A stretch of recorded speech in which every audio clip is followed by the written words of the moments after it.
so ìsìn tí mo dé ni nọ́ọ̀sì sọ fún mi pé ẹ̀gbà kọ́ fọ́kàn yín lábẹ́rẹ́. mi ò gbà o. ọlọ́run ló ní pé kí n wà bí ó ti gba ṣòkòtò nídìí ọkọ mi díẹ̀ ló kù kó máa gbé kinní ẹ̀jọ̀ báyìí ó tiẹ̀ ti fẹ́ gbé sẹ́nu kó máa fi kọrin.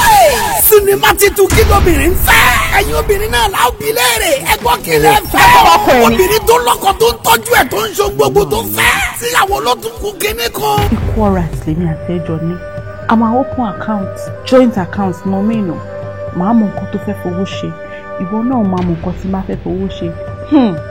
Adébáyọ̀ máa ṣàgbèrè o tó bá ṣàgbèrè mi náà máa ṣe o. ó yá obìnrin ẹ̀ sọ tó kù rẹ̀ fẹ́ ìyàwó tá a fẹ́ lóṣù àjà tó fi yan mọ́lẹ̀ ṣọ̀kọ́ àtàwọn ẹ̀rẹ̀ ìyàwó ní wàhálà tó ń ṣọ̀kọ́ káàkiri.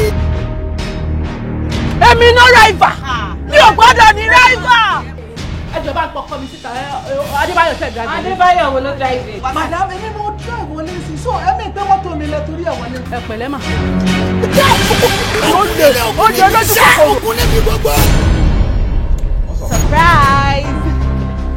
láti Èkó sí Ìbàdàn. nígbà tí company send message sí ẹ mo rí ibẹ̀ ni mo ti mọ address hotel tó máa gbà fún yín. oh my goodness. sinimá titun kí lóbìnrin fẹ́. àgbà tó bá fẹ́ ló máa bá ẹ fẹ́ ìwọ lọ written and produced by Victoria Kọ́láwọlé directed by Muideen Ẹ̀sáyìndé starring Fẹ́mi Adébáyọ̀ Ọláníyì Àfọ̀njá Sanyẹ̀rì Victoria Kọ́láwọlé Madam Sajẹ Allwell Adémọ́lá aṣọra mi dòdì mọ́ lọ́wọ́. Sọ́tayọ̀ Ṣọ́bọ́lá Rotimi Salawu Osman Gbadebo Lókèjì gan Fúnmi Awálẹ́wà Ahmed Yusuf àti bẹ́ẹ̀ bẹ́ẹ̀ lọ nínú sinimá titun kí lóbìnrin fẹ́. pàtó movie ní suspense inú ẹ̀jẹ̀ àyàtà àti gbẹ̀jáde ẹ̀ tètè lọ́rùn àti yín báyìí o.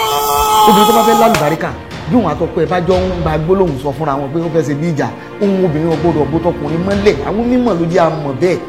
mi ò ní wà lójú mi. irọ́